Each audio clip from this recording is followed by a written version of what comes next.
Anda kembali bersama kami dalam special talk show Pilkada Jember 2024 bersama Pak Hendy dan juga Gus Firjon. Pak Hendy, ketika nanti terpilih, apakah pemerintahan Pak Hendy dan Gus Firjon ini bisa dirasa efektif mengingat satu parpol pengusung yang awalnya mendukung di PDIP begitu dan juga ada Partai Umat yang menyusul menjadi koalisi. Bagaimana? PDI Perjuangan itu adalah partai yang luar biasa. Dan PDI Perjuangan adalah bagian yang menyelamatkan demokrasi yang ada di Jember. Salah satunya kemarin.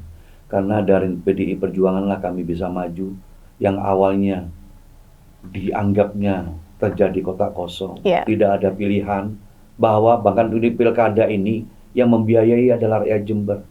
KPU dan Bawaslu adalah pakai APBD. APBD-nya uang Jember.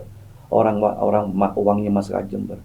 Jika tidak ada pilihan bagaimana orang berinvestasi untuk berpilih untuk sesuai konstitusi, rakyat Jember ingin memilih tapi kota kosong.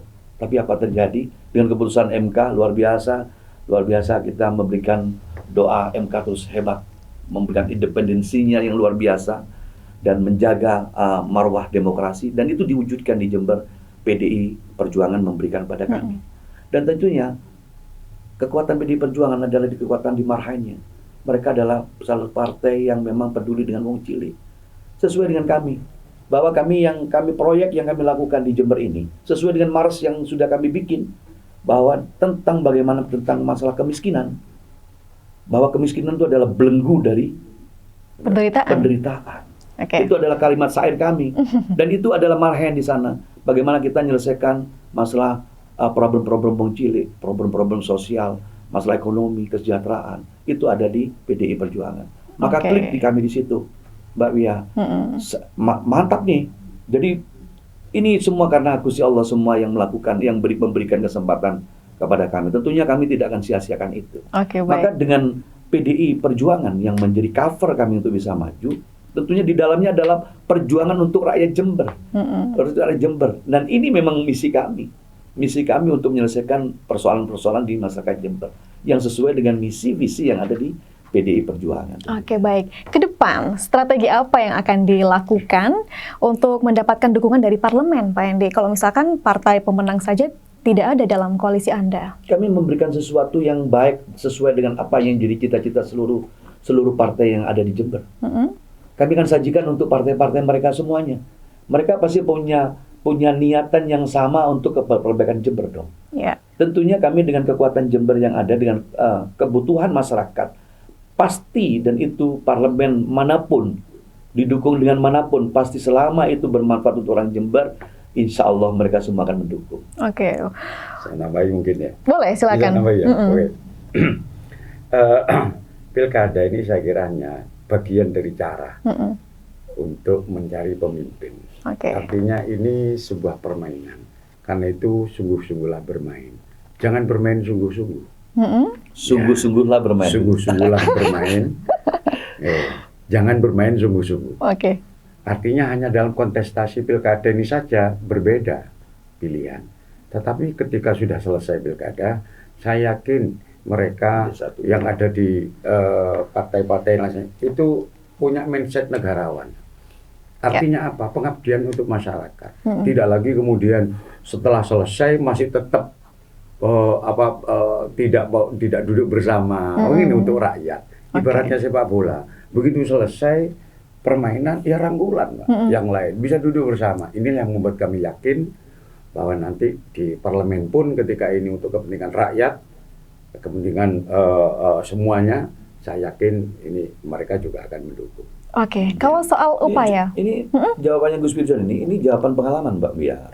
Beliau pengalaman 3,5 tahun bersama saya kemarin. Kami ada 5 atau 6 pengusung kemarin kami yang tahun 6 pengusung periode pertama itu. Mereka semua mau pengusung maupun tidak pengusung, semua mengkritisi semua yang kami kerjakan. Mengkritisi itu Pak luar biasa, mengkritisi itu buat kami. Kami tidak pernah melawan kritik apapun dari teman-teman dewan, tapi akan kami tunjukkan dengan kinerja. Apa yang terjadi? Hasilnya bagus. Karena kritisi dari teman-teman Dewan itu esensinya adalah menyempurnakan kami. Begitu.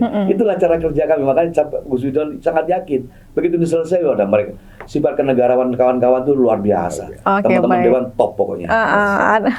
Nah, terkait dengan upaya nih Pak Hendy, Gus Firjawan untuk pemenangan di Pilkada tahun ini tentunya harus ada yang berbeda di Pilkada 2020 ya. Apa saja nanti yang menjadi strategi? Ya, saya rasa saya harus ambil hati rakyat dong. Apa yang sudah kami lakukan kemarin Mbak Pia, kami sudah bagikan buku saku, buku kinerja. Bukan saya bagikan kepada tokoh-tokoh saja. Kalau tokoh-tokoh pasti sudah, tokoh masyarakat, tokoh ulama, semua dari kalangan berbagai suku, keagamaan apapun kami share semua. Dari saya sendiri langsung saya share. Saya share semua hasil kinerja kami. Kami share ke teman-teman sejawat, kawan-kawan, tetangga kami bagikan. Itu adalah bagian kami pengabdian kepada masyarakat selama 3,5 tahun. Inilah hasilnya. Tentunya untuk strategi berikutnya, mereka akan pasti menilai dengan hati yang jernih bahwa ini masih belum selesai. Saya ingin sekali lagi dan mereka pasti ingin mendapatkan manfaat lebih dari buku yang mereka terima itu. Pak Hendy, di Pilkada 2020 banyak sekali relawan pendukung Ji Hendy dan juga Gus Firjawan, dan apa kabar mereka di barisan saat ini? Dan kami dengar mereka tidak solid lagi dan mendukung lawan. Betul seperti itu?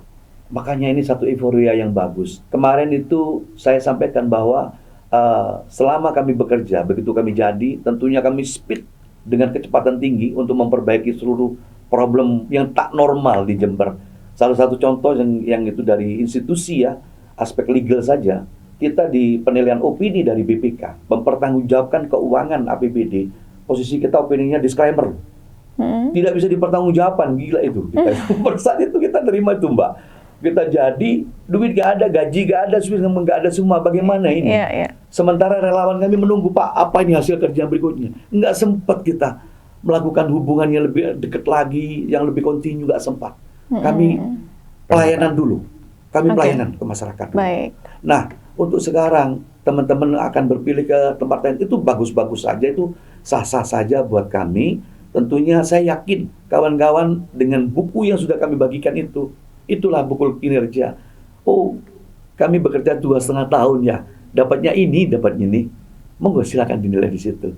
Saya yakin mereka meskipun kemana-mana, tapi saya yakin hatinya tetap bersama saya dan Gus Firjawan. Baik. Menurut Pak Hendy ataupun Gus Firjawan, di antara dua ini, kekuatan mesin partai atau elektabilitas, popularitas dari calon begitu, mana yang paling kuat dan menentukan?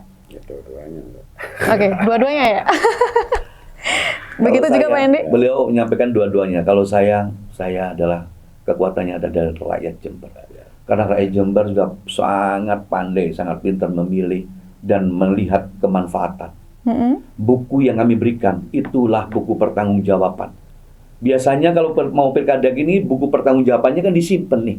Kami buka, kami sadar kalau kekurangan itu ada. Gus Firjawan sadar kekurangan itu ada. Manfaatnya kurang banyak, ya memang waktunya pendek. Ayo kita tambahin lagi, kurang banyak saja. Gitu. Itu adalah bagian keterbukaan. Maka elektabilitas, popularitas pasti menyatu kepada hati masyarakat. Baik. Gitu. Maka sandaran kami kepada masyarakat.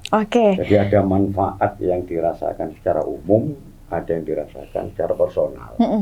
Misalnya seperti jalan dan sebagainya. Ini siapa yang akan mengingkari kalau kemudian perjalanan ini semakin lancar karena infrastruktur dibangun, irigasi dan sebagainya. Juga ada yang personal seperti RDLH, kemudian bansos dan sebagainya. Itu pasti keren. Itu bahkan ada testimoni dari seorang yang tunarungu. Nah, ini sangat merasakan manfaat daripada Jikeren ini ketika ibunya sakit, dibawa ke rumah sakit hanya menunjukkan KTP, itu gratis 0 rupiah. Baik. Dan itu yang dirasakan oleh kembali lagi nanti kepada nurani ya. Ya, orang bolehlah kemudian kekurangan kami itu memang kita akui ada. Nah, tetapi saya yakin orang tidak akan menutup sebelah mata, bukan lagi kemudian kalau nampak kekurangan sedikit kemudian menghapus semuanya, itu adalah orang yang tidak memiliki hati. Baik. Kembali ke 2020 Pilkada Pak Hendy dan Gus Firjon pertama kali begitu dibatasi karena ada pandemi COVID-19 dan partisipasi pemilih ini jauh dari yang ditargetkan oleh KPU. Data yang kami terima hanya sekitar 756.000 orang yang ini tidak memilih begitu. Dan untuk tahun ini di Pilkada ini apa yang disiapkan untuk bisa meningkatkan partisipasi pemilih? Saya yang sekarang kembali lagi bahwa TPS yang ada sekarang 4.000 lebih ya. Itu sudah sarana prasarananya sudah bagus.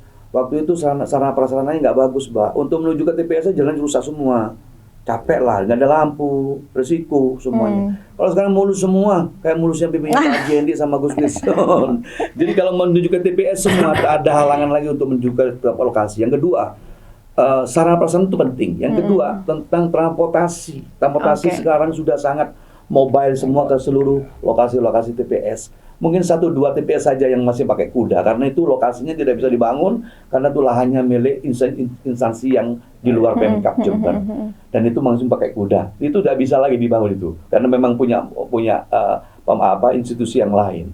Dan kami berharap dengan hasil yang ada sekarang, saya berharap warga ini ambil hak untuk bisa datang ke TPS. Harapan saya minimal bisa 65-70% itu mereka semua bisa datang ke TPS. Itu harapan saya. Oke, baik. Di tahun 2020 Anda unggul atau menang dengan suara 489.794 suara atau 46,60%. Di Pilkada tahun ini berapa target yang ingin dicapai? Ya, dan harus targetnya menang dan menang sekali. Oke. Sesuai dengan nomor urut begitu. Ya, menang dan menang sekali. Oke, baik.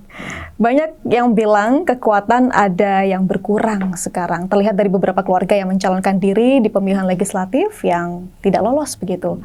Bagaimana menurut Anda, Pak Hendy? Itu bagian dari kembali lagi demokrasi yang tunjukkan ke keluarga saya. Keluarga saya kemarin ngambil seluruh partai, bermacam-macam partai. Kami kasih kebebasan. Saat itu mungkin Mbak Pia mungkin tahu bahwa di keluarga kami terjadi politik dinasti. Nggak ada dinastinya. Kami cuma kenal dinasti Ming aja di luar di China sana. Di keluarga kami nggak ada dinasti. Yang ada adalah kebebasan di tempat kami. Dan kami tidak sedikit pun ikut serta di dalam pemenangan anak-anak saya. Itu adalah bagian experience mereka di dalam perjalanan kehidupan. Kalau ingin menang, raih hati masyarakat. Itulah pelajarannya Bupati Jember saat itu kepada keluarga kami. Iya, baik jika nilainya diambil dari demokratis di keluarga begitu ya. Tapi bagaimana dengan etika politiknya, Pak Hendy, kalau misalkan berbeda begitu? Mereka akan dewasa dengan perjalanan. Anak saya semua ikut, masih punya 6 kali pilkada, Mbak. Anaknya masih muda banget. Masih bisa ikut pilkada berikutnya, gagal, ikut lagi. Gagal maning, silakan 6 kali kesempatan.